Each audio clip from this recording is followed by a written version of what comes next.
안녕하십니까. 금요일 이슈이스타 시작합니다. 바이든이 한국을 방문했습니다. 취임한 지 일주일밖에 안 된 윤석열 정부에게는 정말 은혜롭고 감격스러운 미국 대통령님의 방문인데요. 미국에서는 우파 입장에서는 좀 의혹이 담긴 시선을 거둘 수가 없습니다. 자, 우선 윤 대통령이 야당 대선 후보이고 대통령 당선인 신분이었을 당시에 그 악명 높은 마이크 펜스가 한국을 두 차례나 들락거리면서 윤 당선인과 독대했었다는 사실 여러분들 잘 알고 계실 겁니다. 띠띠 떨거지이자 미국 보수 우파의 주적인 펜스가 무슨 자격으로 대한민국 대통령 당선인을 만났는지 무슨 얘기를 했는지 상상해보면 뻔한데요. 아마 미국 띠띠의 입장과 앞으로 한국이 어떻게 처신해야 하나라는 내용을 장황하게 설명했을 것이 뻔합니다. 아시다시피 지난 5년간 문재인 정부 동안 한국은 중국에 엎어져 있었고 모든 나라의 외교력이 중국으로 집중됐었습니다.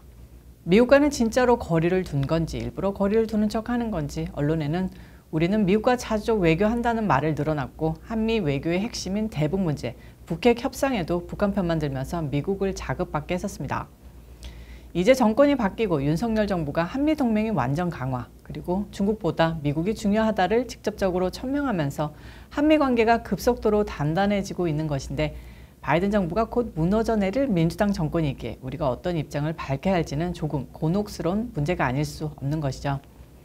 먼저 바이든의 첫 아시아 순방은 윤석열 대통령을 문 대통령으로 부르면서 험난한 여정이 시작됐다고 뉴욕 포스트가 보도했습니다. 역시 바이든입니다. 아무튼 일단 바이든의 첫 동선을 살펴보면 이번 한국 방문의 목적을 선명하게 알 수 있을 것 같습니다. 바이든은 20일 오후 5시 21분 오산 미 공군기지에 착륙해 내린 뒤 곧바로 삼성전자 반도체 평택 캠퍼스를 찾았습니다. 캠퍼스 내 3호 2동 1층 로비에서 윤석열 대통령과 이재용 삼성전자 부회장이 바이든 대통령을 맞았는데요. 미국 대통령이 한국 방문하자마자 삼성 반도체 공장으로 향했고 한국의 대통령이 삼성 반도체 공장에서 미국 대통령을 영접했다. 말 그대로 의미심장한 부분일 수밖에 없습니다. 이곳서 양국 정상은 첫 식순으로 방명록이 아닌 반도체 재료인 3나노, 그러니까 10억 분의 3m 웨이퍼에 사인하는 것으로 일정을 시작한 겁니다. 바이든은 이곳에서 삼성이 만드는 최첨단 반도체 칩은 놀라운 성과라면서 단 몇 나노미터 두께의 이 작은 칩이 우리를 다음 세대 인류의 기술 발전으로 이끄는 열쇠이기 때문이라고 말했습니다. 또한 삼성이 지난해 5월 텍사스주 테일러시에 170억 달러 규모 투자를 발표한 데 감사를 전했는데요. 세계에서 가장 발전된 칩을 만드는 이 같은 시설이 테일러시에 들어선다면서 이 투자로 텍사스의 첨단 기술 일자리 3,000개가 창출된다고 말했습니다. 바이든은 미국이 세계 1위 투자국이고 고급 노동력, 혁신과 기업가 정신, 투명하고 예측 가능한 법 제도를 갖고 있다고 강조하면서 삼성이 칩을 만드는 데 사용되는 많은 기술과 설비는 미국에서 설계되고 생산된다는 점을 지적했고요.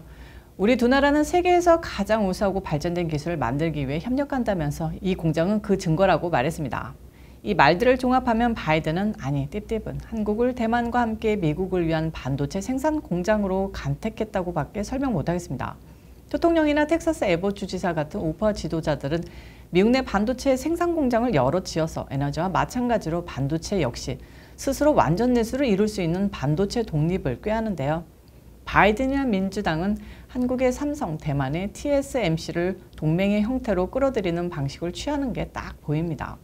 실제로 이 공장에서 바이든은 반도체 동맹의 중요성을 강조했는데요. 바이든은 우리와 가치를 공유하지 않는 나라에 우리 경제와 국가 안보를 의존하지 않도록 중요한 공급망을 확보해야 할 필요가 있다. 이를 한국처럼 가치를 공유하는 파트너와 협력해야 한다고 말했습니다. 한마디로 중국 들으라는 소린데요. 친중 정치인 바이든. 결론적으로 말한다면 윤석열 정부 5년간 한국은 띠띠의 말 잘 듣는 국가가 되는 걸 거고요. 솔직히 한국에는 오히려 대통령의 미국 우선주의가 오히려 독이 될 수도 있는 건데 참 한국인 입장으로 뭐라고 할 수 없어 좀 아쉽습니다. 바이든 대통령이 지난해 4월 백악관으로 반도체 업계 CEO를 초대해 반도체 공급망 회복을 논의하는 회의에서 반도체 산업에 적극적으로 투자해 미국의 경쟁력을 높이고 미국의 중요 기술 분야에서 세계적인 리더로 남을 수 있도록 하겠다고 말했습니다. 아무리 띠띠이 중국에게 호혜적인 입장이라도 주도권을 뺏길 생각은 결코 없습니다. 다만 이것들은 미국보다는 돈이 우선이기 때문에 일단 미국이든 대만이든 한국이든 중국이든 종국의 이익을 본다면 미국이 잘 되든 한국이 잘 되든 대만이 잘 되든 상관없어 합니다. 어차피 삼성이든 TSMC든 주식을 거머쥐고 있는 한 그 회사들도 결국 띠띠의 소유나 마찬가지이기 때문입니다.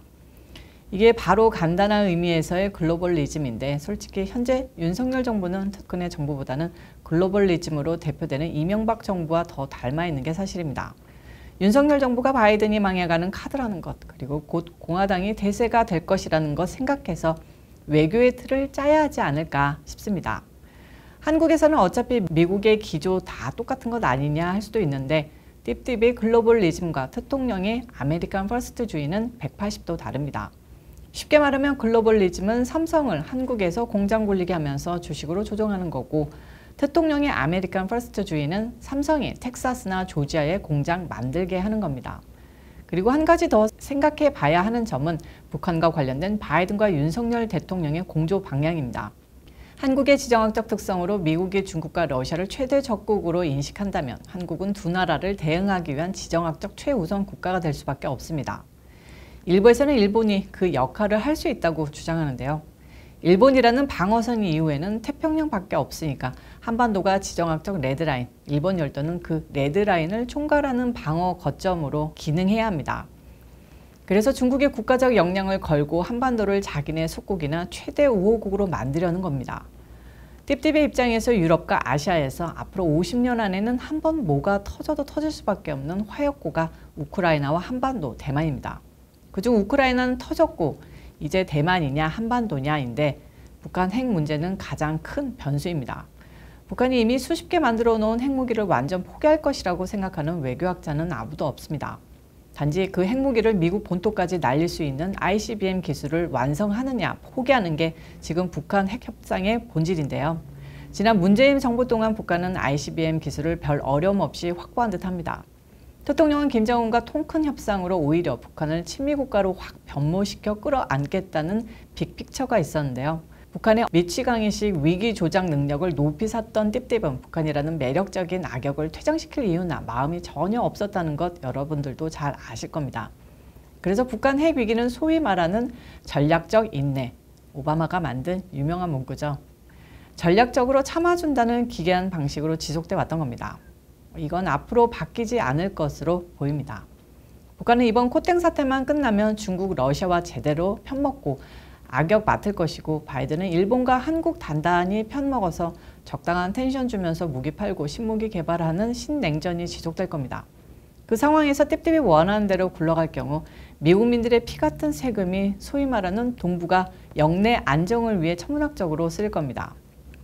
자, 다시 한번 말씀드리자면 저는 대한민국에 있어서는 솔직히 띠띠 아래에서의 안정이 대통령이 원하는 미국 우선주의, 기득권 퇴출이라는 혁명적 변화가 발생할 때보다는 훨씬 이득이라고 봅니다. 하지만 정의라는 관점에서 제가 사는 미국의 번영과 행복이라는 측면을 고려하면 대통령의 혁명은 반드시 성공해야 하는 거죠.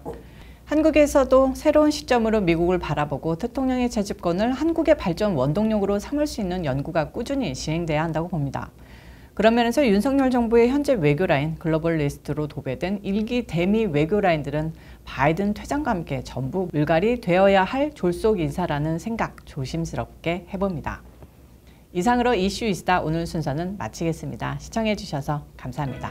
오늘도 변함없이 좋아요, 구독, 알림 설정까지 꾹꾹꾹 눌러주시고요. 저는 또 다음 영상에서 찾아오도록 하겠습니다. 행복한 주말 보내시기 바랍니다.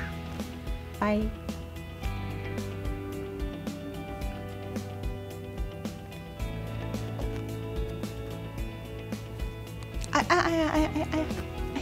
아야.